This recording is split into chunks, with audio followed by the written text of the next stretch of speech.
本当？見えないでしょ？どこにいるのかな？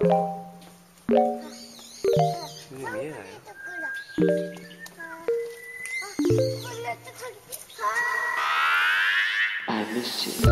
What's good, Internet? It's Monday, May 4th, and you are listening to Waypoint Radio, episode number 311. Do you want to know something fun about 311? Huh. Maybe it's because I live in New York. Actually, Rob, can you do me a search and do a Google search for 311? Because the thing I'm going to say here is, it must suck to have been a really popular band and to not to get the top result in a Google search. Wait, because yeah, at New York City's 311, which is like an information phone number, gets the top billing over 311 the band. There's like 4 different entries of NYC 311 before you get to 311 the band. See, but I get the Boston result. Okay, but that's fine. That's fine. They still didn't get it. This is still the problem. Poor Aaron Peanut Willis, Jim Watson, Nick Hexum, and Doug S.A. Martinez, and Chad Sexton. How come half of these people sound like druids to me? Nick Hexum and Chad That's unfair. Sexton. That's unfair. They're not druids. Sexton is definitely someone who conquered the druids and drove them from their ancestral home. Apologies to anyone who's descended from druids. Genuinely, this is not a joke, not a bit. Assassin's Creed Vikings weren't druids. You know what I'm saying. Yeah. How's everyone doing? What's up? On my search, I see them on they're like next to the 311 call. Yeah, they're like over on the see results side. About. They've got images, yeah. Yeah, that doesn't count. I'm talking about organic, YouTube. regular, yeah. Mm-hmm. What the fuck is TuneIn?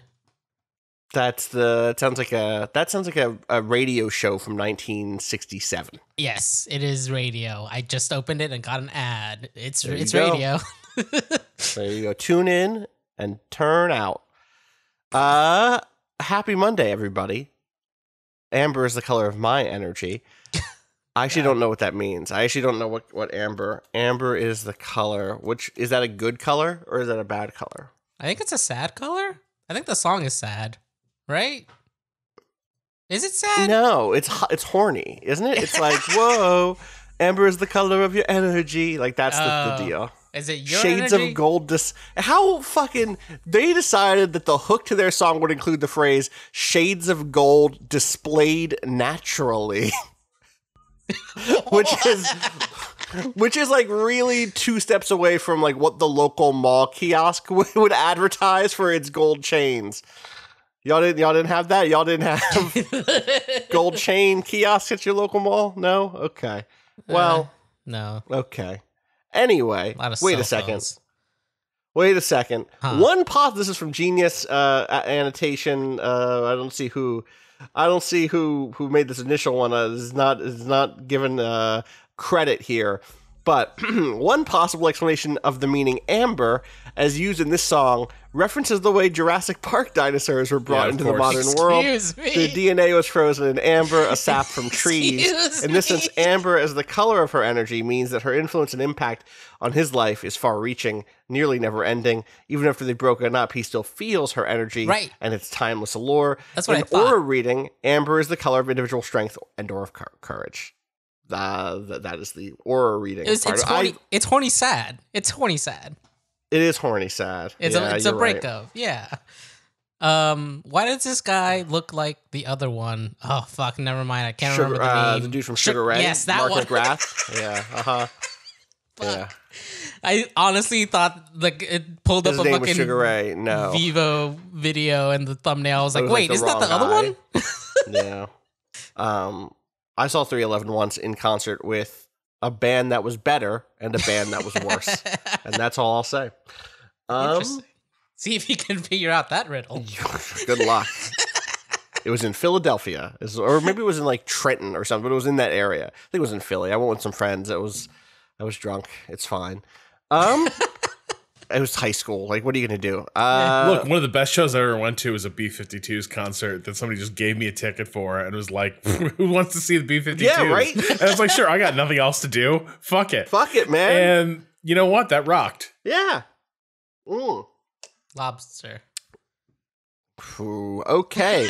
Rob, you had, I would say red was the color, no, green was the color of your energy because you wanted to go down the track like it was a race and it was like the green of a flag being waved. You talked to me about some flags. Green? Yeah. Doesn't green mean go? Okay, Cado. Oh, what? Yes, the green flag means go. I didn't know that there were green flags. I only ever see the checkered one. There are more. Boy. Oh boy. I've seen green lights, you know? I don't think those are real. I don't think that's like probably fake shit, obviously. They're using flags out here. But I've never actually seen all right, just to be clear, green lights are not fake shit. Green lights do exist. No, I mean like on a racetrack. I feel like racetracks Cado blowing don't have through an lights. intersection thinking like that shit ain't real. That shit ain't real. That's a social construct, baby. I read from Code, that's a prison to me. I'm breaking through the walls.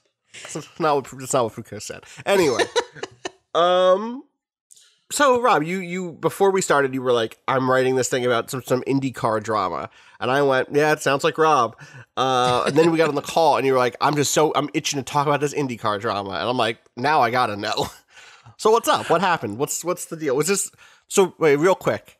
You set the table for me. Because the only thing I know about IndyCar drama is someone had a heated gamer moment in racing recently, but I don't know if that was IndyCar or something. That was else. NASCAR. Okay. Oh, okay. Yeah, sure. Yeah. Virtual NASCAR, real NASCAR, those are the same thing now? Yeah, sort of. They're real NASCAR drivers. Okay. It was a NASCAR event. But we did have a couple sort of what would be the actual definition of heated gamer moments, is in poor play and poor attitudes, not necessarily the way we sort of talk around racial epithets. Okay. So that's what we had this weekend was just some good old fashioned griefing, but so to set the table a little bit, like all sports leagues, motorsports is basically on hold due to the coronavirus crisis. And one of the things that they've done, a lot of racing series have done versions of this, which is run sim racing events, because a lot of current drivers are pretty serious sim racers as well. IndyCar's had one of the more interesting and stronger offerings from that standpoint. They have been doing iRacing events for about 6 weeks, and a huge number of the actual IndyCar drivers are taking part. So These the are like weird thing is big complex setups with like not just driving wheels, but driving chairs, 2 or 3 or 4, probably 3, I'm guessing, monitor setup. So is there that's more? Can you go more? No, 3 is about the limit of good sense. But it actually, even that has been interesting because there were guys who definitely came into the series who were already those super serious sim racers with the 3 monitor setup, right? The full like racing seats, like in a suspension, to like provide like that kind of force feedback.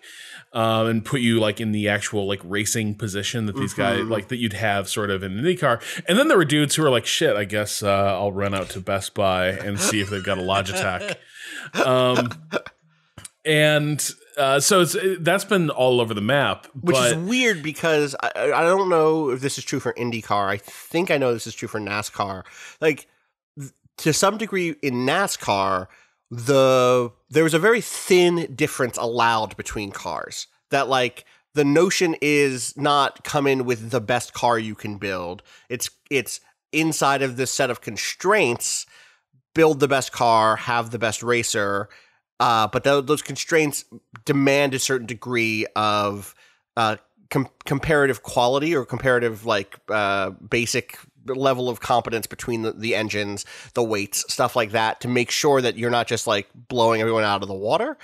Is that true for Indy racing? Yeah, it actually is these days. Okay. I think it used to be less that kind of series. I think they used to have more room for technical disparities between the teams. Famously, there was a season where the Penske team just dominated the entire season because I think they'd gotten like an advanced look at the rules for building engines, and it basically found a loophole and like crash researched a super engine that like would just blow everyone out of the water if they managed to do it. There's a book written about this. It's very cool. This sort of like 0 to 100 engine program that Penske ran during an off season. But those days are gone for a couple reasons. IndyCar is not the series it was. It was on a bit of an upward trajectory in the last couple of years, but in the 90s, IndyCar had a really famous split within its community, and basically the sport divided in half, and the ratings like collapsed, and there was just a lot less money left in the sport in its wake. And so as a result of that, it's a what they call a spec series, where the cars are basically running to a very they're being kept to a technical specifications, pretty rigid, a bit like NASCAR, not a lot of variance. In terms of what you're allowed to do. There was a talk at one of the NYU Game Center practice conferences in the last 5 years that was from, I think, the person who balances NASCAR, someone who has helped to balance NASCAR, which was just like such a fascinating concept. I'm pretty sure it was NASCAR, so people can go look that up on their own time.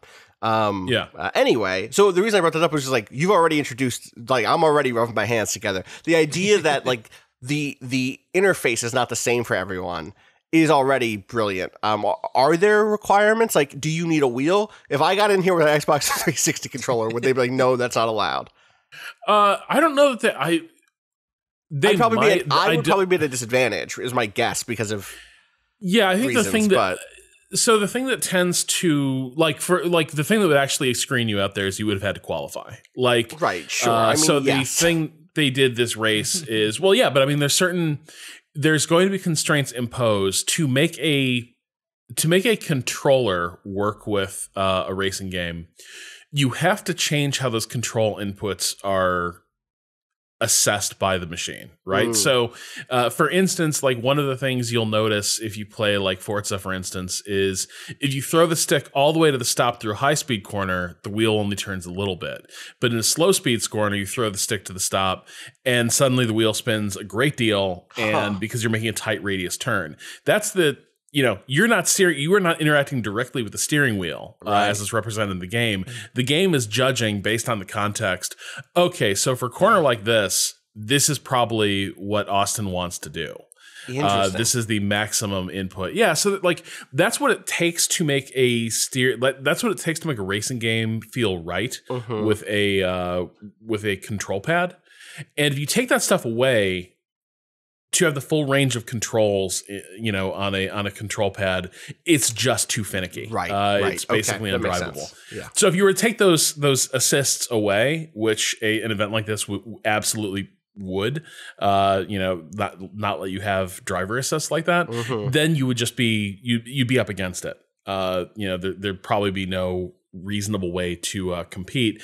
But it's not. I think a big part of it is just there are guys who just want this to feel like the real thing, right? And who treat this very seriously as a people who were driving like this before. For them, it's both a serious hobby and also a training exercise.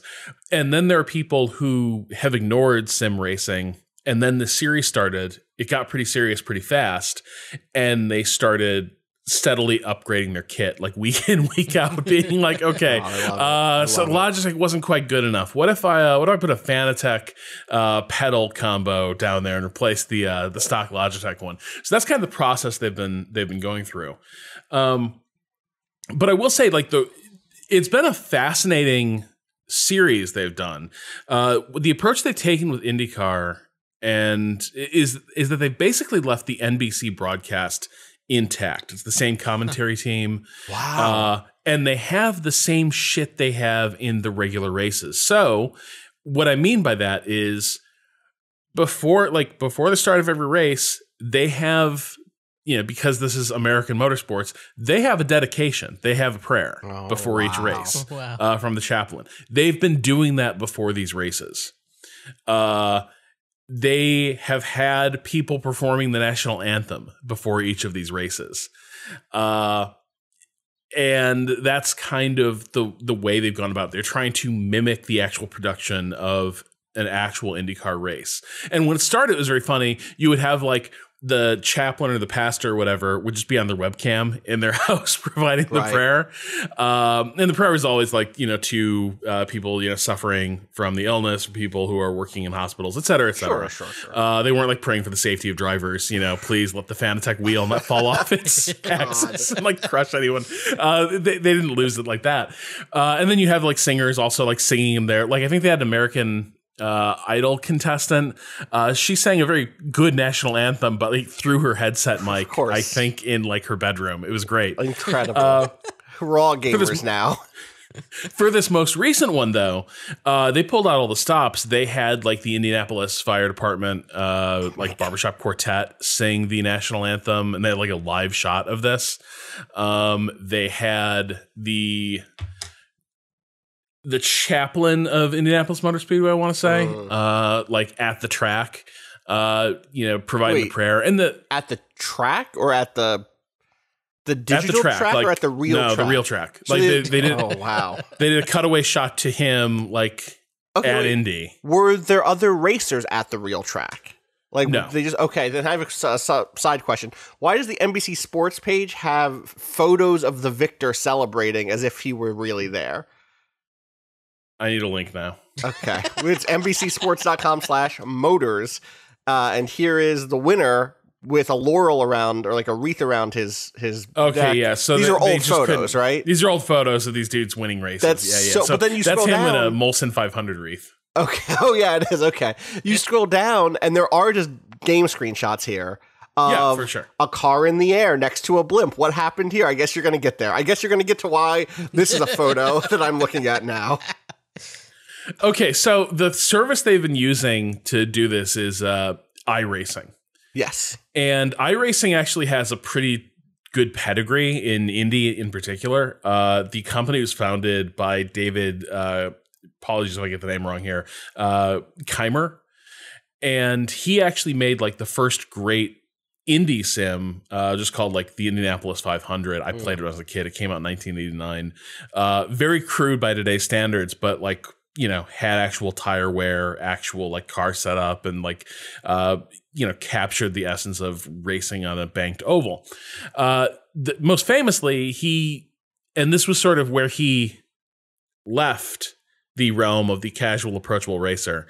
He made Grand Prix Legends, which is the racing sim about the 1967-68 Formula One season, which famously is like one of the greatest sims ever made, and also was kind of the great filter between serious sim racers and casuals. That's where I discovered I was a casual. Okay. Okay. Because like, how's the story about to break? The story's about to break one of two ways. Oh yeah, no, that thing was like, I was like, yeah, I played a lot of IndyCar racing because those are two games, IndyCar Racing 2. I was like, I played a lot of those. I think, I can't wait to see what these old F1 cars were like. And then my entire experience with Grand Prix Legends was David Keimer just basically like savagely punching me in the face just again and again, being like, oh, you think you can drive F1, huh? Wham. Because like these are cars with no downforce. Go back to Need for Speed. Like that sort of. And I did. Right. I was like, you're right. You know what? You're right. I don't belong here. This I'm not about this life. So after that though, it was like Keimer, I think, shut down his old company, Papyrus, back then, and started something new. Because at this point, he just fully moved into hobby grade racing sims, as it were. And iRacing, what set it apart was not just that it was online, but that they were going to do. There were two things. One, it was going to be super realistic, right down to the fact that they laser scan the track surfaces. At each of the tracks that are modeled in the game, which is pretty important because if there's a really bumpy part of the track, if you model that as flat, you've profoundly changed the way it drives, right? Like a bumpy part of the track completely upsets a car and unbalances it, and if you take that away, like that, like it becomes a different track effectively. So that was one of the big changes he made, but The other thing that iRacing did was they enforced like rules and standards. If you logged on to iRacing and you were like, you know, what'd be fun is if at the start of the race, I turn the car around and race backwards and see how many people I could take out. If you did that in iRacing, you would be banned. Like, you get penalized first, and then you might eventually just be like kicked off the service. Well, this is the sort of thing that, like, as far as I remember, iRacing has, like, even if you're not playing iRacing at the literal professional level now, you are signing up for qualifiers that are scheduled, and then you sign up for races that are scheduled. This is not like, let me hop into matchmaking real quick. The game. This is really this is like going for, from the jump, a sort of professionalized variation on sim racing. Yeah, and now there's a lot of games now that are taking pages from that book. You know, I think Gran Turismo has did moved the same in this direction, thing, right? Or like their whole thing had been like the most recent Gran Turismo had the whole system of like scoring you, not just scoring you, but having sportsmanship as like literally a thing that it was tracking to prevent things like what you said, turning around and racing into traffic. Yeah, and it's which I don't know. Did that find an audience, or was Gran Turismo positioned such that it was like the arcade racers sim versus the sim racers sim? Do you know what I mean?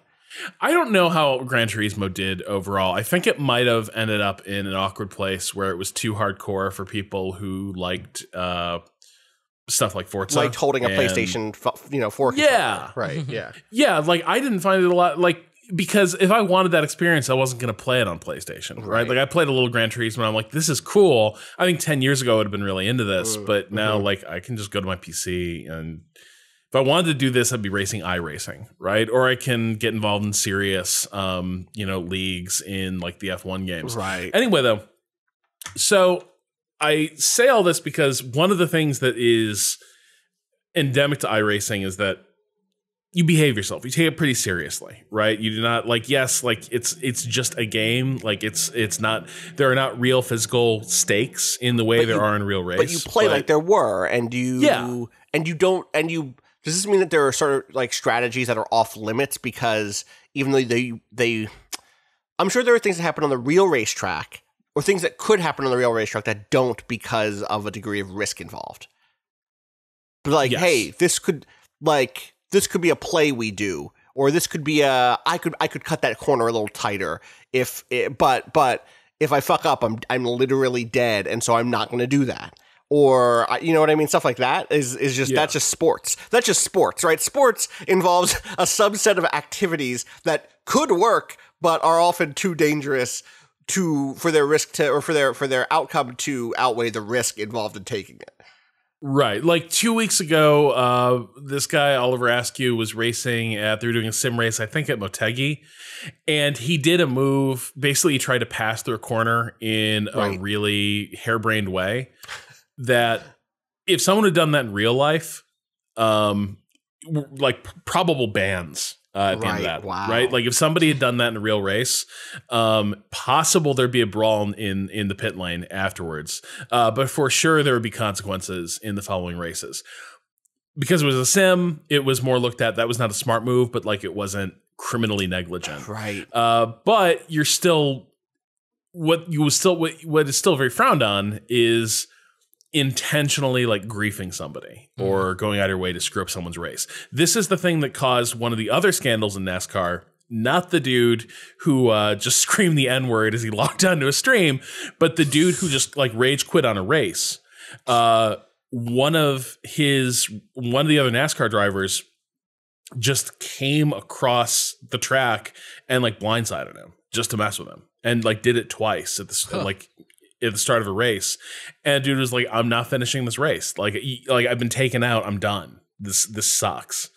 And he got dragged for being a quitter, but I watched the replay and I was like, no, the hell with that. Like, why would, like, at that point, you're out of contention. You're going to sit there for another hour after someone thought it'd be funny to screw up your day. The hell with that. Which brings us to what happened this weekend. Last bit of context I'll provide is 2 weeks ago, there's this F1 driver, Lando Norris. Love his name already. Mm-hmm. Oh yeah, finally some Lando representation.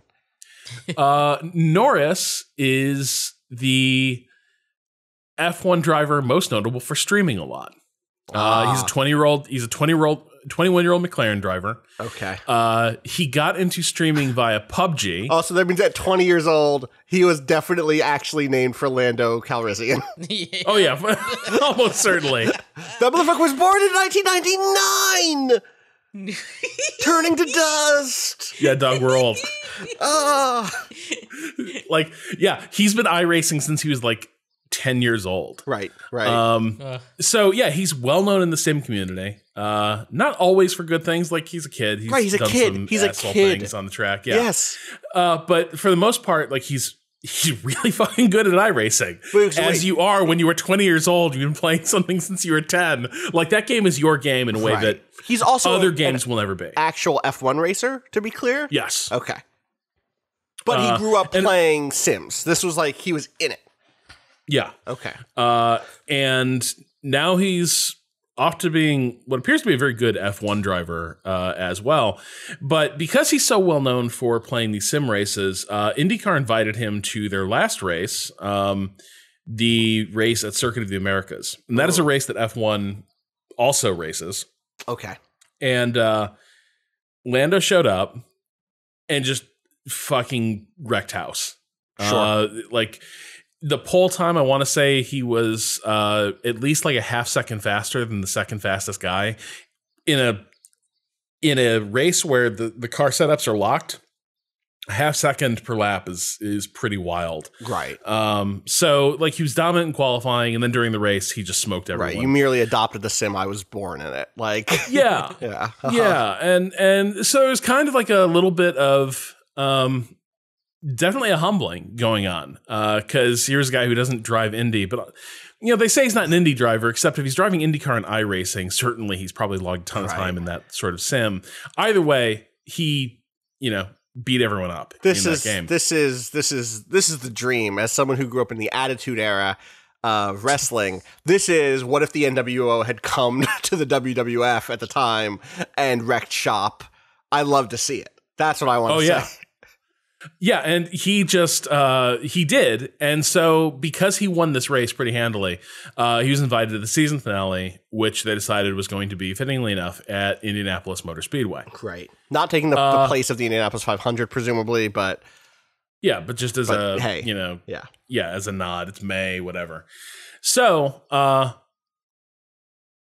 this weekend they did the race. And he wasn't as dominant in qualifying because he's not an oval driver that often. But he came in second in qualifying.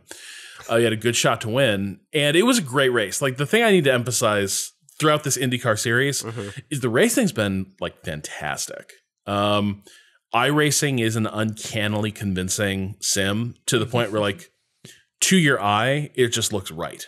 The movement of the cars, the dynamics. And as a spectator, you're saying. Because I think one of the things that comes up with, less with Sims and more maybe with strategy games, is that there's often a divide between, are we simulating the event, the history, the thing, the reality, or are we trying to evoke for the player the sense of the thing? And I can imagine in a racing game specifically that there could be certain things done to evoke the feeling of racing, but not necessarily, that wouldn't necessarily translate to the spectatorship of it in a way that would create racing moments that felt genuine to you as someone who is a fan of racing.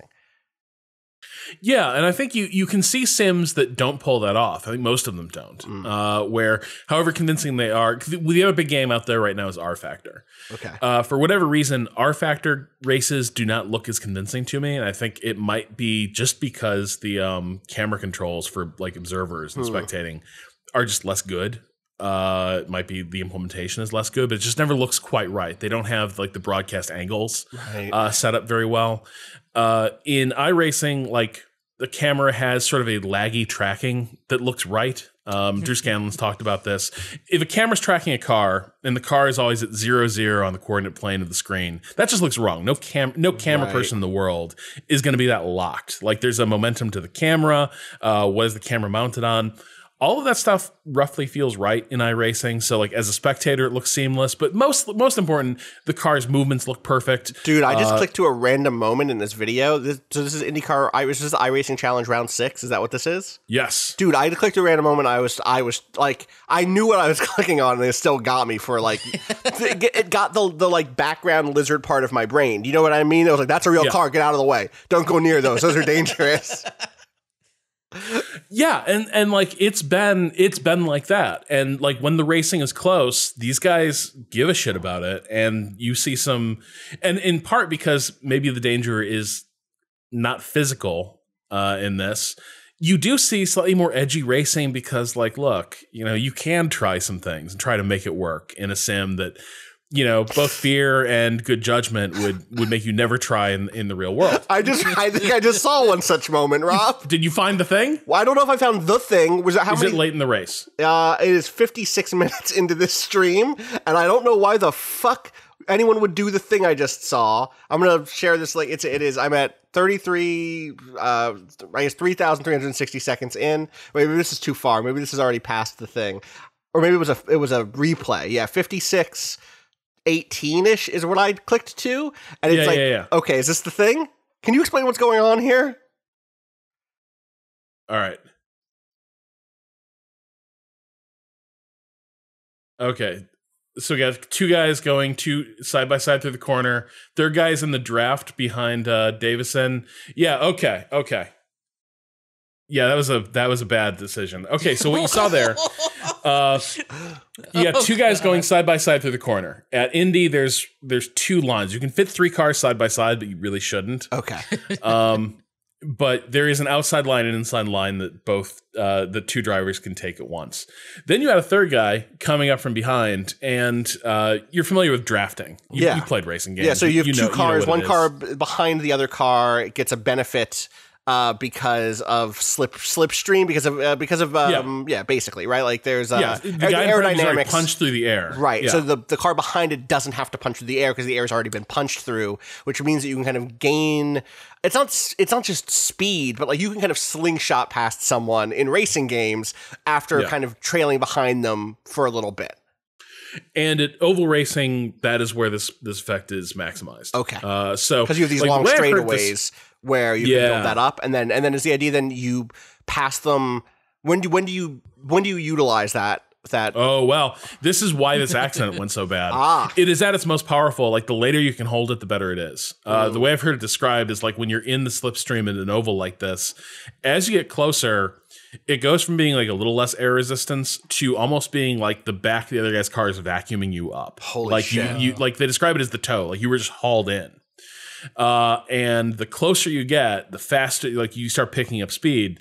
And so like the thing you want to do is leave it till the last possible moment. You cut out into the what they call the clean air at that point. Like you get out of the draft. By that point, you've picked up enough momentum that the speed just carries you through and past them. And so you'll see like races where arguably late in the race, you don't want to be in first. You want to be in second because then you're in the attack. You can go into that attack mode and get that advantage. This guy was coming up on two drivers side by side who are already in their duel. He got in the toe. And then he just didn't know where to go. You know what I mean? Like you see him bobble back there. He's like, he's coming up fast. He's got the toe at like maximum strength. Yeah, it looks like this car is being tractor beamed forward, and it's like shaking in the. It's like the Millennium Falcon is being trying to shake its way out of or into freedom. It's hard to say. Yeah. He didn't know. Like you can see, he's like, can I go outside? He realizes there's no space on the outside because there's a wall and they're coming up in a corner. And then he tries to cut back inside, but there's another car there. And at that point, he's just carrying too much speed. And he basically just dives into both. Well, wait, but the thing I'm seeing here is, so he's like bouncing between the two. Which one is the kid? Is the kid one of these three? No. This is much earlier in the race. I see. But this is a situation where you're like, in real life, I would have hit the brakes. I wouldn't have gotten that close because I would have instantly known that is too dangerous to do in this scenario. Yeah, probably ideally. But that is actually a thing. You will see guys. That's actually a pretty normal incident in some ways. Okay. Like you'd still be considered a fool for doing something like that, but it is also the sort of thing where these things happen fast, and it can still surprise you when you get that tow. Right. And so, like, you will still see guys run into one of these situations where they're setting themselves up for a pass, and then the door is just closed when they get there, and then they don't know what to do. And it's tough to break your way out of these problems on an oval, because once you're up on the banking, you're kind of like, you can let off, but you're actually really limited in how much brake you can apply. Right. So it can get pretty dicey. Gotcha. Yeah. So, it was a hell of a race. It was full of stuff like that. The battling at the front was really terrific, and with about 10 laps to go, it so was even sort further of in the race than this first. Is this even the first accident? Were there other accidents in this race? Yeah, there were, and I will say, just a messy day on the track. Not particularly, but there were a couple. There were a couple major incidents where, like, the other thing I'll say is that iRacing, the racing is very convincing, but the physics of the collisions are not. I think they're running low damage, and so, like, cars don't lose velocity in an accident the way they do in the real world. And so, like, once a car goes airborne, it just starts rocketing around the track. Like, it looks like a physics glitch. And so, like, the accidents tend to be pretty comical in a very video gamey sort of way. Yeah. And that also means they tend to propagate more, because, like, in the real world, a car goes up into the wall, it crumples there, and it, like, ends up skidding along the wall. Everyone else slides past it and move on. Yeah. In iRacing, there's a good chance that car is going to hit the wall, spin up into the catch fencing, and then start, like, barrel rolling around the track, and like a Katamari, just collecting other cars. Like, there's a decent chance that will happen. So, yeah, with a number of laps to go, it was down to Lando Norris, 20-year-old, grew up with Sims. Yep. This dude Graham Rahal, son of Bobby Rahal, a accomplished IndyCar driver in his own right. Sounds like a British lord. Okay. About as American as you get, if I can recall. I'm pretty sure he's a British lord. Yeah. And then Simon Pagenaud, who is a French driver. Yeah. Who is, prior to this, best known for like endurance racing. He was part of the Peugeot program for the 24 Hours of Le Mans. I'm going to choose to believe he writes vampire fiction. Yeah. Okay. I just have to get these characters in my head. You know what I mean? Well, so the thing about Pagenaud, real quick, is that everyone's like, how serious am I going to be? How seriously do I take this? There's guys who are like, you know, I think, like, there's dudes who are just, okay, I'll throw this in my computer monitor, I'll race my little, Logitech thing. Pagenaud has shown up to multiple races. He's got the 3-monitor setup, no doubt. The Thrustmaster and Fanatec, everything across the board. Also, wearing his fucking fire suit. Okay, so he's like in full. He's like, this is real to me. I'm in. Yes. It. Yeah. Yes, wow. It's real to me. I'm LARPing. Sim racer. Right. Yeah. Which is fine. Sure. Listen, whatever you need to get you into first place. Listen, I put on jeans before I do a podcast. I don't need to put on jeans. I'm in my house. My doors are closed. I'm on a high enough floor. People can't see up into my room and under my desk. I could be wearing boxers right now. I'm wearing jeans. I'm an adult. I have to cosplay as an adult who goes to the office still. An office that lets me wear jeans. So maybe I get it. You got to put on your fire suit, which is like that cool jumpsuit that racers have, I'm guessing. Not like a firefighter's outfit. Right. Would it be cool, though, if instead he showed up wearing a firefighter's outfit? Uniform. Outfit makes it sound like a costume. Uniform is what I mean, not outfit. Yeah. I think if you're not a firefighter, though, you're wearing an outfit. You know what I mean? It is a costume at that point. At that point, yeah. I just love dressing up like a fireman. Yeah. It's the best. This fits for me. No, this is not a uniform. I'm sorry. I'm not officially like allowed to wear this. Is there a problem? You need to look for someone else. Oh, you say this isn't, you say impersonation? I say I'm wearing an outfit.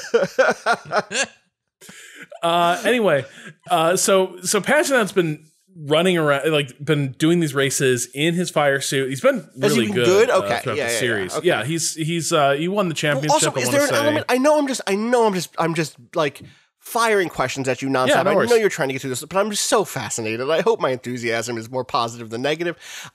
Is there a degree? So is there a degree of stream culture that's taken over here, where like people like to? Okay, Can you watch this from anyone's perspective, or can you only watch the broadcast? You can only watch the broadcast? Oh, we're coming to this. Ooh, I'm excited, because what I was going to say is the idea of like Twitch personalities and streamer culture is such that like you get a certain degree of access to people. Do you know what I mean? Like you get like, and people play it up. Like the idea of like, oh yeah, he wears his fire suit. Like, yeah, probably because he's fucking showing off to his Twitch fans. But I don't actually know if that's true, because I don't know if you're allowed to just stream your shit off the side. I don't know.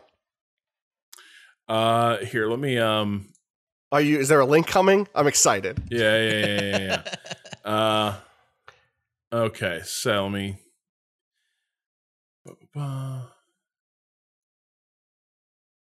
okay, so, late in the race, do you like a time I'll give you the setup. I'll give you the setup before you see this clip. Okay. Real quick. Yeah. So with about 10 laps to go, it's Graham Rahal, Lando Norris, and Simon Pagenaud. Yes. Norris is on the freshest tires of the bunch by several laps, which means that he's got much greater track adhesion, which means he can do things the other guys can't anymore, right? Like he can, like his car is like glued to the track surface. These other guys, as they go through these corners, they will drift a little bit more. Like the centrifugal forces are like trying to pull the car up the banking to the wall in some ways. They are fighting against that a little more. They're having a harder time fighting against that than like say Norris. Okay. So Norris makes this move down the inside. There's not much daylight there, but there's just enough for him to fit a car through. Classic. You probably wouldn't try that in the real world, but like he's trying it in a sim. Rahal's in the middle there. Rahal realizes he's there and flinches. Now, some people have seen the clip say like it might have also been a netcode glitch, misinterpreting what Rahal was trying to do. Either way, Rahal basically like flinches and veers up the track a little bit into the outside line where Pagenaud is and takes him out. Ooh. Norris has got the lead. Pagenaud and Rahal are out, and it turns into a three-way race between McLaren drivers, Lando Norris, Patricio Award, and Oliver Askew. And they're all on the same team, which is a complicated thing in racing that I don't quite understand, but I get it. They're still on the same team. Sort of like the McLaren IndyCar effort is really immature. Okay. So the team, like this would have been the first year of them being a proper team. So in some ways, like they're kind of free agents, but they're all wearing the team colors. They look like a racing team in this moment. Anyway, so they're now racing for the lead with about like 4 laps to go. This should start you around an hour 12. Okay. Is that 1:12:27. So I just go ahead and hit play here. Yep. Okay, I'm gonna count y'all. I'm gonna count you in. Cado. Norris is in the orange with the neon blue on the top, so he's in the front there. Okay, and then the other two behind him are the Firestone team, or all three? It's all the oranges are McLarens. Okay, McLaren. Sorry, I said Firestone. I don't know why I said that. The red guy is Marcus Ericsson, who's an XF1 car. Okay, F1 driver. Ready, Cado? Yeah. 3, 2, 1, go. This just looks like racing to me. Yeah, those are real cars. Yeah, so you got Ericsson coming along fast. Yeah, trying to make a play. And so, yeah, Ericsson, also an F1 driver, moved over to IndyCar a year or so ago. It's amazing how much the presentation on this does for making it, like, emotionally intense and real. Yeah. Just having the NBC commentary team makes this Also, the sound is like pitch perfect of these engines. The sound is the Dopplers that go by. Yeah, it's really uncanny. good. 3 laps to go, huh? Or is it 3? Yeah. Okay. We are not like it's going to happen before the. We're almost there. Okay. No, I just meant 3 laps to go. Oh, what the fuck? Oh yeah. Okay, the highlighter yellow car that's flying through the air. That's Pagano. Oh no. So was he getting lapped at that point? Yes, he was, Cado. Yes, he was. Fuck. What? So what? Okay. So yes. let's pause here. Let's pause here. I'm paused. And let me give you another video. Okay. Start playing the Phoenix Wright music as Rob starts to lay out evidence. Okay, because I would say the video that Rob just showed us did include some of the drama that we've talked about here, but the camera angle is not necessarily clear. I'm watching it again and again, and I see what's the team? I forget the team. I've already forgotten it again. McLaren team, like clearing this corner, the 3 of them, and then a yellow car just flipping around. Like a nightmare. Well, because the camera is not watching Norris, right? No. Like Norris keeps leaving the frame because the real action is Ericsson moving through the field. Right, right. So we don't see what happens. And then this yellow car just starts b-boying through the field. Yeah. So, exactly. So, also streaming was Simon Pagano's spotter. Basically, they had a whole stream set up where you had the perspective from Pagano, and then sort of hosting the stream was his spotter, Ben Bretzman. And this, I think, begins at the moment where he ended up being taken out by Ray Hall and Norris. All right, ready to count me? The title might give the game away. Oh, boy. Yeah, Excuse me? Uh-huh.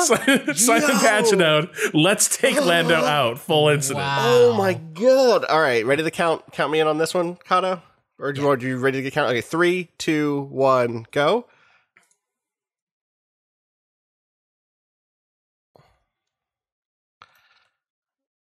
Oh, my God. No. He's pissed at Norris for causing it, even though I would still say like Ray Hall probably caused that more than he did. Okay. So you're allowed to go into the pits and get magically repaired in this game. So you've got Pagano like deciding what to do. His car's all fucked up. Yeah. So this is when when is this happening? When is this? This was like seconds after. When is this? This was like a couple minutes before the clip we just saw. Okay, that's okay. I was trying to figure out, is this a response or this is okay? So this is before that happened. Simon had been in another accident that he is now attributing to Lando. Right. So skip to about minute 10. Okay. In this video. Yep, skipping now. As he's coming out of a pit box. Yeah. He said, "Let's do it." Ha ha ha. Yeah. Well, I'm gonna take Lando out. Let's do it. Wow. Now listen. So you got the track map there. His spotter is talking him into Lando. He's telling him where Lando is. Wow. Yeah. So his spotter and this is streaming out him, on Twitch or on YouTube or something else? Yeah. Yeah. Holy shit. So this highlight doesn't even do the full clip justice. The full clip, it takes a couple minutes to arrange the intercept. His spotter is basically telling him, okay, Lando's like 12 seconds back. Lando is 8 seconds back. Because you don't have... So also, he's racing in third person? No, he isn't. We're viewing in third person. No, this he's is the spotter cam. I see. Yes. This is the spotter now view. I see. Yeah. So the other thing is on the microphone about 30 seconds before the actual collision with Lando, you hear somebody else on his comms, not his spotter, but someone else, I think from maybe the Penske org or just maybe another driver. But you hear a dude say, hey, just make sure you don't do anything you're going to regret. And Pagano's like, what? No, I'm not going to regret anything. I'm racing. And then the minute he causes this accident, he's like, oh, gee, I was trying to pit. Oh, gosh. Just like someone who writes vampire fiction would say. So it's one of those things where genuinely, I think like he realized he'd fucked up. You know what I mean? Like the minute you do something, you realize like, Yep. Like, that didn't read as funny. No. People aren't laughing. Gee, I didn't actually mean to do the thing. No, you thought I was trolling. No, that was an accident. I'm sorry. I know that I'd said, let's take Lando out, but I did not actually, Your Honor. I did not a nice mean pancake breakfast. The next morning, I was thinking we should go out, and I know social distancing is in effect, but like via Zoom, I thought we could go out together and have a nice meal. That's what I meant. So, this was not the end of the story, by the way. The end of the IndyCar race, we don't need to see this clip, but so Ericsson moved into the lead in the wake of all of this. Sure. And Ferrucci, at the very end of the race, just fucking takes him out and like hits him on the back tire and sort of slews the car around drives him in front into of the wall. Yeah, basically, like does the classic high-speed pursuit takeout move of like hit the rear quarter panel and like dump him in front of you, and then snowplow him. And so that's what he did, and he cost Ericsson the win doing that. Here's the other thing about Ferrucci. Ferrucci was like drummed out of Formula 2 in Europe for being an abysmal sport. Like was driven out of open wheel racing in Europe in disgrace for being such a colossal jerk. Wow. To the point, like to his teammate as well. Like you can like Jalopnik, I think, did a number of stories on him, but like his track record in Europe was abysmal. And since he got back to the US, like there's been this effort to sort of rehabilitate his image. In part because he's a competitive American open wheel racer. There are not many of those. Open wheel racing is not a format where American born drivers have tended to excel. And so there's always that desperation for, you know, where's somebody who wears the stars and stripes, you know, where can we find that driver in open wheel racing? Pickings have been slim since the heyday of the Andrettis. Right, sure. But Ferrucci has like a bad body of work when it comes to this stuff. And again, if you watch the clip from his stream when it happened, he's on this comms with a bunch of other drivers, and he's like, haha, pretty funny, right, guys? And like you just hear crickets in the chat and people being like, yeah, that didn't that wasn't a real good move, bro. So this is really just bringing out the worst in certain drivers. Yes. Yeah, and it's uncanny the degree to which it all happens in the last 5 minutes of like they've done 6 races for like 5 9/10 races. Right. It's been phenomenal. And then this last 10th, like yeah, not just the last race, but like the final 10 the last minutes. 10 miles. Last 10 miles, right, exactly. Like this last one that you're talking about happens in the final lap of the race. The Ericsson knockout or whatever the fuck this is. That's unbelievable. Wow. Yeah, so everything is... What's the league doing or whatever? Well, that's the thing. like, it's not an IndyCar race. But it's also not an iRacing race. It kind of like falls in this valley, but I think genuinely this all happened. I'm not sure what. I think everyone kind of just wants to move on and pretend this didn't happen. But here's the problem. Wait, and then also the person who wins is someone whose name we've never mentioned. Oh, yeah, Scott McLaughlin. He was in like 5th or something when all this disaster shit happened at the end. He was there. Yes, he showed up. Listen, and survived to the end. Keeping your cool is reward worthy. You know what I mean? You're just gonna be like, I don't know what the fuck is happening, man. I'm gonna get through it. I'm gonna just keep my head on straight. The Ericsson and Ferrucci crashes are within like 15 seconds of each other. Yeah. Yes.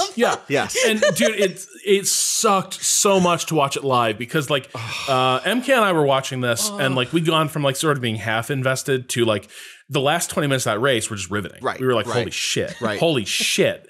Because like the cool thing about oval racing is they're going so fast. They are so close to each other. The margin for error is so minimal that it really is like competitive performance flying, right? It's just ridiculous that people are doing this. And then it all falls apart in the last like 4 laps, and just the air let out of the whole event. Like just all the drama that had been built up, just gone. Just this is again, to put it in wrestling parlance, this is like having your WrestleMania main event just like end up being a situation where like no one wins and the belt, you know, whatever, the person who's holding the belt just decides to leave, or you know, there's interference and like, oh, they have to call the match off. Sorry, and it's like, well, no, like this is everyone was racing good. This was a good one of these, and now it doesn't mean anything. Yeah, and that's more like if that has to happen after a botch, right? Someone botches something and they have to call it really bad, and they call it early. Yeah, I mean, this is a situation where well, that's my question, Rob. Is like, what's this mean for? Because it calls into question not the validity or something, but it seems like the racing community had found a way to continue, despite not being able to have material real life races, you know, at real tracks. But this makes it feel like any of them could have the air let out of them at any moment. How do they rebuild from this and like get it? It took a very intense race. It took till the last 20 minutes of an intense race for you, who follows this, to get deeply invested, and who's already predisposed to liking iRacing. And I'm sure there are some fans who are like, "Fuck that shit." But what do they do from here? How do they go back to rebuilding a sense of confidence in iRacing as a model for continuing to do indie racing stuff and presumably Formula One stuff too during the COVID stuff? Yeah, I mean, my actual suggestion would be you kind of got to penalize this like you would a real race. In like, you know, maybe like in a real race, because of the safety issue, you'd probably be looking at a multi-race ban. But a case like this, you probably need to at least ban somebody for one race, right? Because like it is one of those things where we've, you know, not to get all magic circle about the entire thing, but to an extent, like none of any of this matters when it comes to sports or competition, right? Like not in the way, like, there's no intrinsic reason why you should care. All these cars show up to a track in real life, virtually. Which one's gonna cross the finish line first? There's no intrinsic reason why anyone should care about that, right? There's no intrinsic reason why somebody shouldn't get a bee in their bonnet and decide like, fuck that guy and take him out. Like, there's nothing like intrinsic there to prevent any of that from happening, or to like imbue the event with some sort of value or significance. It needs to be sort of collectively agreed upon. And the really frustrating thing here is both Ferrucci and Pagano have kind of taken the line of, well, you know, it's just a game. It's, you know, it's for laughs and fun at the end. And it's like, yeah, but the place to make that case isn't the last 10 miles of the race in a 6-race series, right? Like your opportunity to opt out, or your opportunity to declare intent to not take this seriously, was a long time ago. You don't get to play that move if you're the dude showing up to these things in a full-on fucking fire suit, saying like, look how hardcore I am about this. And then the minute you're taken out of contention, you decide, okay, well, now it's for trolling. Because here's the other thing that does. It makes it all about you. And it's extra distasteful. Mind you, I think the fetishization of like first responders tends to be a way that the U.S. tends to make itself feel better about its inability to address anything preventatively or structurally. So we sort of pay a lot of lip service to people who clean up the messes that we leave as a society and as a body politic. But nevertheless, the name of this thing was the First Responders 175. They tried really hard to make it a somewhat like significant and not necessarily solemn feeling event, but with a bit of gravity, with a little like respect, mind being paid to what is happening in the broader world. And what Pagano does there at the end is kind of makes it all about him, right? That's all anyone's going to be talking about at the end of this, is what Simon Pagano did, and not the event, not the race that happened, not what it does for the series and what it means for any of that. The entire thing becomes about what people are supposed to feel about Simon Pagano's terrible lapse in judgment, or his funny trolling goof, whatever your perspective is. Right. But either way, to take the attention that way, to monopolize the attention that way, is really poor form, no matter what it is you're doing. Right. I feel like this is so fascinating for like so many interlocking reasons that end up revolving as much around the individual actors here and how their particular penances, because all of them, of course, within this next week will come out with some sort of with a statement either in video form or on their notes app.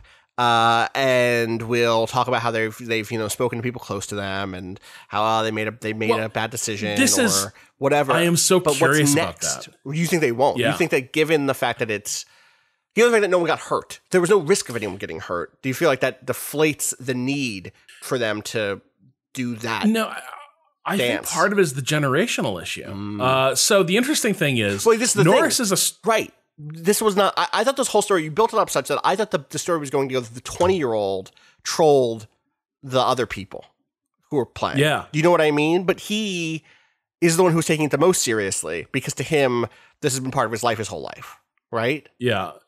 And he got on a call with Paganow after and was like, why did you do that? And Paganow spun another lie. He was like, I was trying to slow you up so Oliver Askew could win. I was just trying to slow you up. I didn't mean to take you out. But like the thing that Norris said in the conversation with Paganow was, basically this sucks because it's also just not about us and not even just about like, the event, but also most of these drivers have had various members of their broader racing team involved in this. Like racing strategists have been consulting on these things. Spotters have been used. Like a lot of organization, like resources were brought to bear on these events to help these drivers have good races. And that was the other thing that Norris was trying to argue, which is that, look, just like a real race, it is not about us. Like we are here as the tip of a spear being wielded by a broader support structure. Right. And again, like even in a sim, that's just really poor form to disrespect all that effort being put forth by a lot of people who who are not the face of the franchise the way drivers are. But the thing I'm really curious about is how this does play out, because Norris is a streamer. And so what he did as these clips came out is he jumped on a stream with him and his buddy Max Verstappen, who is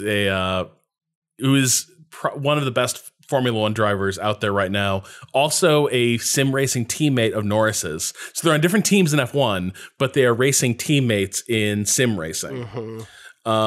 And they like shoot the shit all the time. So they stream together a ton. So what they did was they watched the POV clips from Paganow's stream and commented on them. And just like were dunking on him throughout. And like just talking about like how transparently full of shit he was about his explanations and his lies. God. Paganow has like said nothing. Like just apologized, and then like it's been mum's the word since then. As a recording, I still don't think he's usually decently active on Twitter. Hasn't said anything since Saturday, and I don't think he's the sort of streamer that. I don't think he's the one who's going to vlog an apology. I just don't think he's that guy, or he hasn't been to date. Some guys are like Connor Daly, the guy who finished in second place, also streams PUBG. When in his post race interview, you see in the background he had a god awful Dr. Disrespect poster in the background. But like also is part of the sim streaming community that like Lando's part of. And so he's kind of got the perspective of, no, this is pretty serious. Like this is bad. He's tried to say above the fray, but so it's this weird generational thing where there are some drivers who 100% you would expect to put out the, hey guys, I want to talk to you about, you expect that from, Lando's actually too smooth to do that. He would actually do something that feels much more authentic. He's very good at this sort of social media. But I just don't see Paganow being that kind of guy to put that apology out in that way. My suspicion is it happens through a publicist. I could see Ferrucci putting out the insincere vlog. Because he isn't that generation. Yeah, totally. That's his whole deal, is to seem like kind of cute and harmless. And it's only when you read about like what he's actually like been described of being like as a teammate and as a competitor that you realize like, oh man, I wouldn't give this guy a 20 to go get something from the corner store. Yeah. Like, yeah. God. Yeah. So dude, I like your question, like, where do you go from this? I don't know, because IndyCar really wants to get back to real racing as soon as humanly possible. They just want to like turn the page and be like, hey, we're racing again. It's great. But I also think there's a lot of reason why you would want to have a viable streaming. I think sim racing is a good thing for motorsports. I think for IndyCar in particular, it's been a decent substitute. It's a thing you could do in the off season. It's a thing you could do if, God forbid, another incident happens that makes travel and like public gatherings difficult or impossible for some reason. So I think it's in IndyCar's interest to protect sim racing in some ways, but I think it's also in their interest to forgive everyone their iRacing sins and just turn the page and get back to real racing. But I do think that this is sitting poorly enough in the motorsports community that there's not a lot of people who have Pagenaud's corner. And I think they're probably going to have to do something with him and possibly with Ferrucci as well. Well, Rob, thank you for bringing us this incredible iRacing drama, this incredible racing drama. And, you know, iRacing is the I guess the medium, but the drama is very much so just racing drama. That's the real reason anyone's into motor racing is the drama. Yeah, the stories, of course. I'd say let's take a quick break, and when we come back, we can talk about some other games. Thank you again, though, Rob. That is a sincere from my heart. I did not know any of this has happened, and my day has been made brighter for it. So, and also, hey, no one got hurt. Like, that is, at the end of the day, this is the sort of conversation that is much different if it's someone did this intentionally on the racetrack, which I think complicates some of the kind of easy way in which I think the 2010s led many of us, including me, to kind of elide the difference, but be like, well, okay, well, the virtual and the real is a false binary. The virtual is real, which I still think is true. But the fact that it's real simply means that we have to treat it for its own unique, real material characteristics. Right. And one of them is people don't get hurt physically when you pull a stunt like this. And in fact, another material characteristic that's different is you're going to see a range of different apologies based on or different ways that this, not apologies, but after the fact handling of it, because of the nature of it being iRacing and not actually having happened at the Indianapolis Speedway, you know? Though I think you also put your finger in a weird tension. What do you right. If you're driving on an oval, if you're another IndyCar driver, what's your feeling about Pagenaud now? As you see him in your rear view, or as you see him in front of you on like an oval track or something, what's your trust level in him? On the one hand, he did it was a sim race, it wasn't real. On the other hand, he lost his cool and lashed out with his car in a race. Sim race or no, he was still that guy who like the red mist descended. Right, no, if he does this for real in 3 years at a real race or something like it, the outcry will be, we knew. We saw him do this already, and steps weren't taken. And we let him back on the track where he put people at risk. And that is a really interesting element here, because I don't know that we've seen this particular thing yet. Okay, here my case for it, for treating it seriously, is that the entire agreement, the entire event is based on an agreement that we're going to take this seriously. Right? This was not, if he was trolling in PUBG, right? There's a degree to which, like, oh, whatever, there's a match every second, you know, just join a new match if I get trolled. It sucks. It's miserable, but I don't think that person would then, like, in a real gunfight, you know, situation, throw me, team kill me or whatever, right? This is, from the jump, everyone is consenting to play according to the standards they hold themselves to at a race at a real track. And that betraying that does to me communicate something about his willingness to throw stuff to the wind, right? And like that's a lot tougher to reconcile with when you say, yes, end the circumstances that we find. I mean, that's the other thing with the PUBG example. If Cado like team killed me in PUBG, guess what? Like, Cado and I aren't ever in a battle royale in real life. We do a podcast together. Now, like, maybe that means that if Cado was ever like, hey, I got a weird favor to ask. I'd be like, okay, I'm not going to hold on to that package for you, Cado. I'm sorry. You team killed me those times. I don't know if I can trust you. But in our day-to-day life, I'm not at risk of anything happening in a serious way, because the thing that you and I do together, Cado, is see on a normal day, a normal week, is see each other twice a week for an hour in a podcast studio at our workplace, and that is it. Right. Whereas if I had to get on the racetrack with you, and you had been, I'm sorry for throwing you to the dogs here. You've never been. Fine. You've been nothing but a great teammate in all the games we played together. I've seen you be a leader in Destiny. I'm not trying to actually attack your personage. I'm not trying to bring your character into question. But if there were an anti-Cado, if there was some sort of anti-Cado with an evil goatee, that motherfucker, even then I'd be like, ugh. What I would do is complain to him about to the real Cado. I'd be like, ugh, fucking anti-Cado again. Yeah, but I wouldn't feel like my life was at threat. I'd just be like, this guy's a fucking dick. Yeah, he fucking sucks. And that's a different scenario than this person who is moving at 150 miles an hour behind me is trying to kill me. Or might decide that he wants me to lose so bad that he's going to risk both of our lives. Yeah. It's like one of those things where it's like it's almost like you notice a wet spot on your ceiling and then it goes away.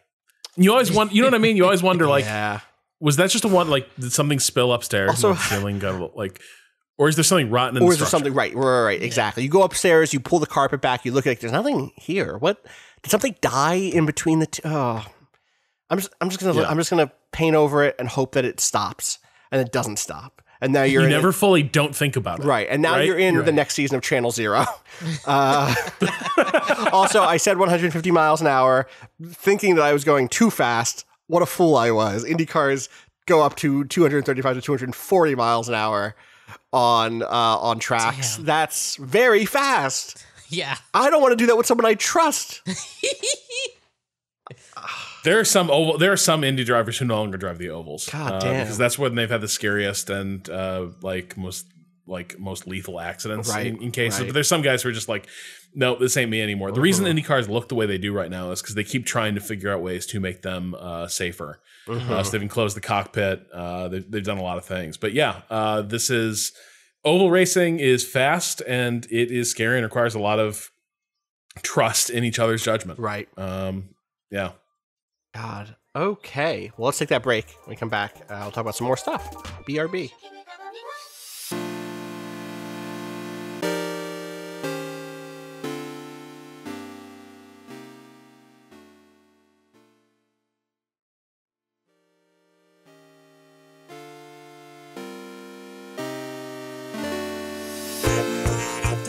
So, I have a complaint to make. It's about Fallout 76. I've been playing some Fallout 76, and greatest of the Bethesda Fallouts. I've heard that case made. I've not played enough to make that judgment myself. So I played some Fallout 76 when it first came out, a year and a half ago or whatever, 2 years ago, whenever that was. They sent us a big. Did we ever tell that story about sending us the giant Fallout statue? I don't want to get into it. Maybe. Were you here for that, right, Cado? Yeah. Were you not here? Okay. Yeah, no, I saw the pallets that it came on being like, God, what a nightmare. This is too big. It's still there somewhere. Yeah, I think it's a coat rack right now. That sounds right. Shout outs to Fallout. So Fallout 76. Didn't see that canvas bag though, did we? No, they didn't send. They sent us the other thing. They sent us the helmet, the Brotherhood of Steel helmet. Right. Yes, I remember. Which had a voice modulator. I definitely wore that. That was fun. The good old days. So, Fallout 76 Wastelanders came out. Wastelanders came out, and that's the update to Fallout 76 that includes now NPCs. And you see them basically right out the gate, right? Like previously there had been some NPCs, like very, very, very few. All of them were robots. All of them had maybe 2 lines of dialogue, but there was no sense of factional interaction. There was no sense of like settlements popping up. There was no, other than player-made ones, but those didn't really evoke the same feeling. There wasn't that sense of, hey, this is a Fallout where I wander into a new place and there's people here and there's all these little quest lines to follow and blah, blah, blah. I put like 4 or 5 hours in over the weekend, And I still haven't seen much of that. Again, I'm still pretty early. What I've seen is like a few quest lines that do a better job of tutorializing you in the beginning than what was previously there. Previously, you were basically following a set of holotapes as you tracked someone else from your... Okay, let me set this. Fallout 76 is a game in which the vault opens. Your vault opens earlier than most other vaults, and all of your people have been equipped and trained, theoretically trained, to go out and recolonize America. There's like kind of a fun thing here, which is the entire premise of the Fallout 76 vault. If you know from the Fallout series, each vault kind of has like a twist, has like a little like, ooh, this is the one where we piped in music, classical music all the time as an experiment to see what would happen to people's minds if we made them listen to music all the time. This is the one where we put all the gangsters. That was a Fallout 4 one, which was very goofy, etc. And so... in Vault 76, the one that you were part of, you were being trained by Vault Tech to colonize America in the name of Vault Tech in America, and especially Vault Tech, and to rebuild the nation state under one true leadership, Vault Tech, which they assume will be around in some way. And the kind of like A plot when the game came out was that the overseer of your vault had been given a second secret mission, which was to go get control of all of the nukes so that this would be what America was built on the back of again. And that she was like, no, that sounds bad, actually. And I know what you're thinking. Weird that then the way that the game works is you can go get those nukes and shoot them. But that's how Fallout works, right? You get choices. It's all about choice. Anyway, you now come out of the vault and immediately see people who are like, oh, is there treasure in there? And you're like, no. But the answer, of course, is yes. There's a ton of treasure because you start that game in a lush apartment inside your vault with like a guitar and a bunch of like junk food and board games and a TV. That sounds great. It's incredible. So why would you leave? The reason you leave is because there's no food left in the vault because they only included enough rat. But like, I would simply leave the vault open as the centerpiece of my new civilization.